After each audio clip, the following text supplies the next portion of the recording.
Okay, y'all. Before we get into the how, first, let me show you why your dynamic small business search is important and how the government and primes might use it to find you, especially the government during the market research phase of the procurement cycle. So, I'm going to keep this kind of broad. I am limited to a certain number of search results, so I am going to say, as a use case, let's look for a janitorial company in Arizona. And what I'm going to do is I'm going to use a keyword, right? So if I'm the government and I'm looking for a certain place of performance, say I have a janitorial contract, I select the place of performance, and then I'm going to go down to the bottom and hit enter. This is going to spin for a while. Oh, that was faster than I thought. So there are 98 matches, 98 janitorial companies in Arizona that are registered for government work. If you register in SAM and based on your revenues and number of employees are deemed a small business based on the SBA size standards, you automatically get this dynamic small business search profile. Now, whether or not you update it is another story. All of these entities on page 1 have updated their DSBS, which is a whole lot better than the historic 15%. Whoops. Let's go back. Oh, I gotta confirm my resubmission. All right, here we go.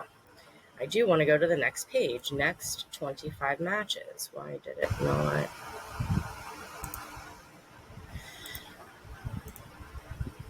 I might also add that since I started in government contracting almost 15 years ago, this system has looked exactly the same. So aside from adding a field for you to add your capabilities link, not really much has changed.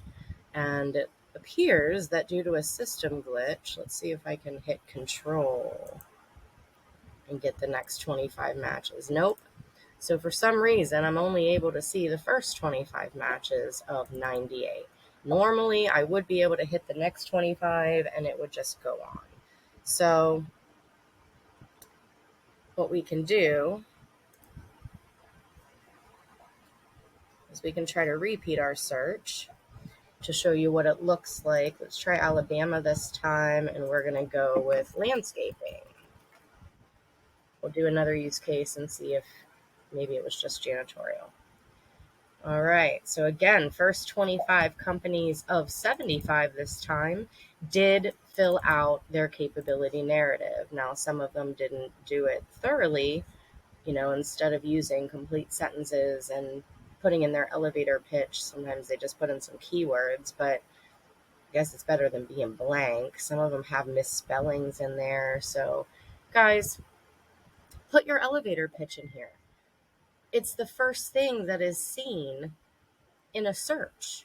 So don't leave any question in your evaluator's mind of what it is you actually do, and leave a compelling reason for them to want to work with you. If I'm looking for landscaping services under the simplified acquisition threshold of $250,000, I can go ahead and send an email blast with an invitation to bid to these companies. And as long as I get a couple respondents, I'm good. I can go ahead and award that contract right then and there without it ever seeing the light of day on SAM as a solicitation. When it does hit SAM, if it's over 25,000, it'll just be an award notice at that point, and everyone else will be sitting around scratching their heads wondering, why didn't I see a solicitation for that contract? Well, that's why DSBS is important, because it allows you to put your hat in the ring during the earliest phase of the procurement cycle, which is the market research phase. All right, now let's go ahead and get into the how. Prior to 2023, you would access your DSBS profile through the general login system. That is no longer the case. As of this year, we're now using connect.sba.gov, and it is conveniently tied to our login.gov account. So we only need our same old username and password that we use for SAM. instead of having to keep track of multiple. This is part of like a 20-year IT overhaul that the government had started back when they launched the system for award management. So let me get my code here. Plug that in. Okay. Now in this case, I've already linked my profile. However, if this is your first time connecting your account, you will not see this box. So what you'll do is you'll go up here to Access. You'll click on Request Access. You'll click on DSBS, and you'll put your UEI into the box. There will also be, you don't see it on my screen because I did this prior to the change, but anybody that's just executing this process will also see a box for the account number. What they mean is your business banking information that you entered into SAM. The problem with that is it doesn't always work. So a little tip, try 9 zeros if you have trouble with your account number and getting a match. 9 zeros has worked for most businesses so far, and then you'll just hit the Submit Request button. The access is instantaneous, so once you hit that button, you should be able to go back to Dashboard and see your entity right here. Once you click on it, you will be redirected back to the same old DSBS that everyone knows and loves. And then we will just proceed through the manual entries. All right. Anything in gray comes from SAM. So if any of this needs changed or any other information that you see that's in front of a gray box, you will have to go into SAM.gov and update your SAM to have that change reflected on your DSBS profile. All right, so keywords. I'm going to use a use case here because when you're thinking about keywords, think search engine optimization, right? So how would your potential customers search for you? My use case for this is I had a client who came to me. He was an experienced government contractor. He was an expert in everything having to do with water purification, the process. He sold the products. So he was both in the products and services side as it related to water purification. He says, Ashley, I have all of the contracts that I can find. I know there's more business out there. I just cannot for the life of me figure out which agencies are doing the buying. So we conducted the research for this client, and through research, we identified that certain agencies, about 40% of his market, was not using water purification in the titles or the descriptions of their solicitations and contract awards. They were using water filtration. So he learned a very valuable lesson to tailor the keywords based on whether that's a geographical difference, whether that's a cultural difference. Some of us refer to different things in different ways. So try to think of all the different ways that somebody could search for you. Using a different example, take landscaping, for example. From landscaping architecture to grass cutting, for example. You never really know. Now, if you use landscaping, of course, landscaping is you will appear as a search if you have that NAICS code on your profile because the keyword is kind of built into the NAICS code. But I often advise my clients to use some of their product service code terminology in their keyword area. All right, let me get off of my soapbox there and we'll go ahead and move on. Every time you log in here, and I would recommend updating your DSBS each time you update your SAM. And if you're looking for a reasonable frequency, either quarterly, if you're submitting a lot of proposals, you may as well just do it monthly. But there is a FAR Part 52 dot something or other that does state that at the time an offer is submitted by an offeror, the SAM registration must be accurate, complete, and up to date. So if anything has changed in the last 7 months and you renewed 9 months ago, you submit an offer and your SAM isn't accurate, it could lead to grounds for a protest. Not saying that protest will be held up, but it will cause unnecessary legal fees if, for example, a competitor protest because you didn't add the NAICS code for the solicitation on your profile.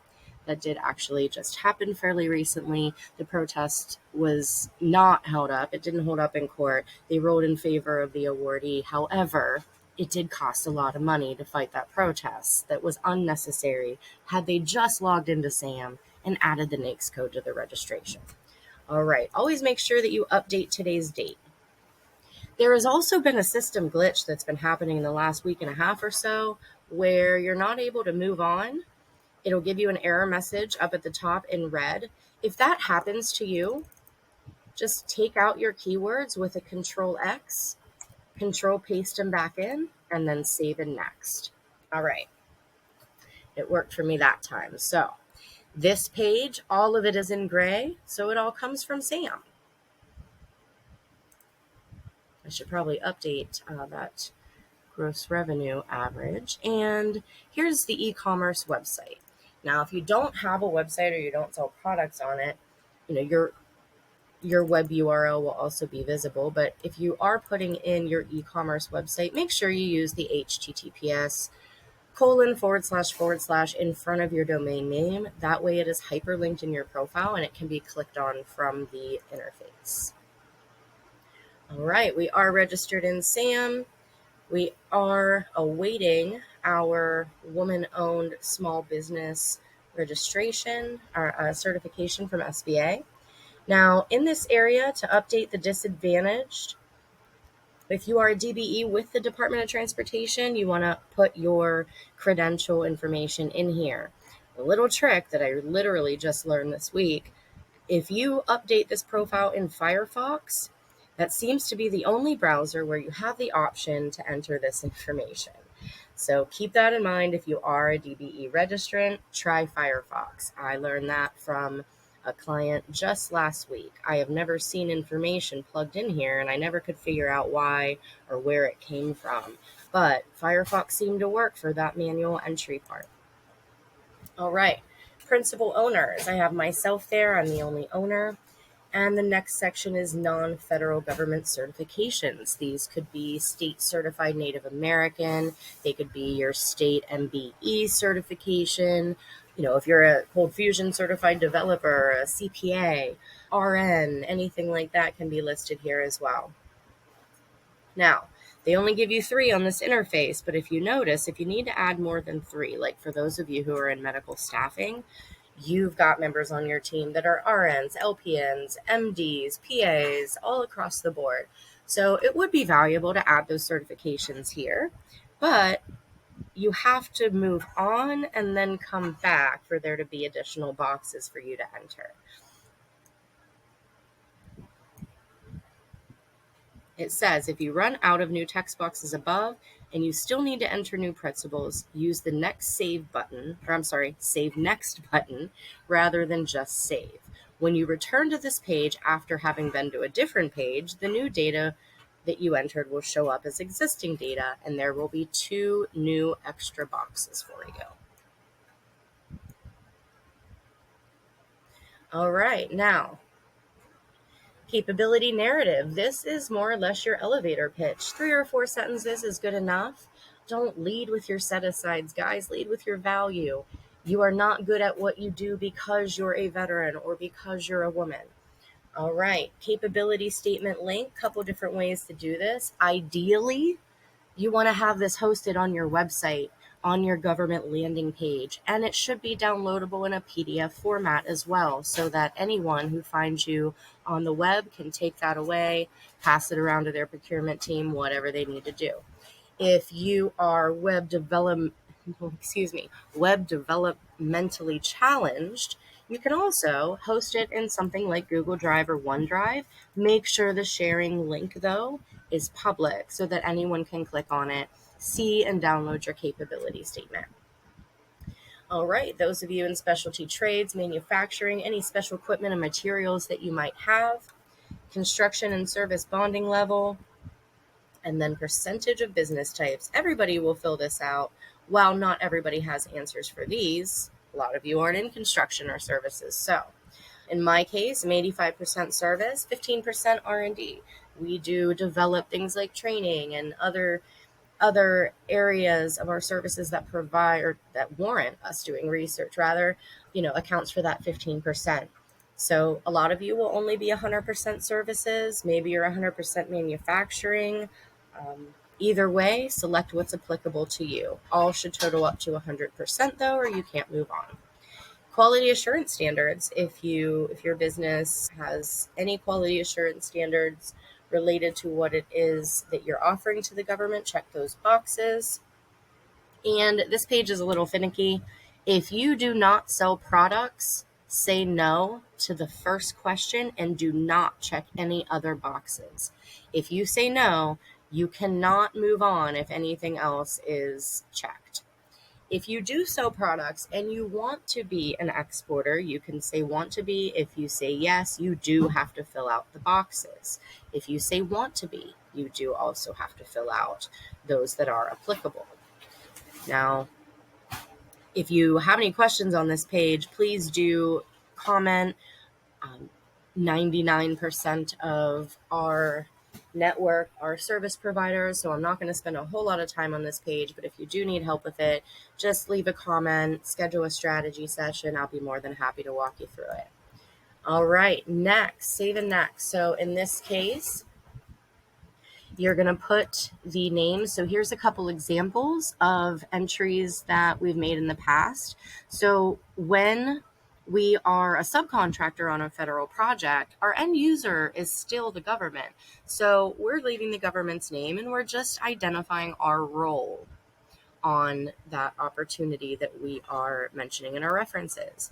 If we're the prime, we're going to mention that we're the prime. If maybe we don't have a government reference and we're going to use perhaps a teaming partner, we can use a teaming partner here. We can use a commercial company we've done business for. As long as there's someone in here that can vouch for our level of service that we're providing, we just don't want to leave it blank.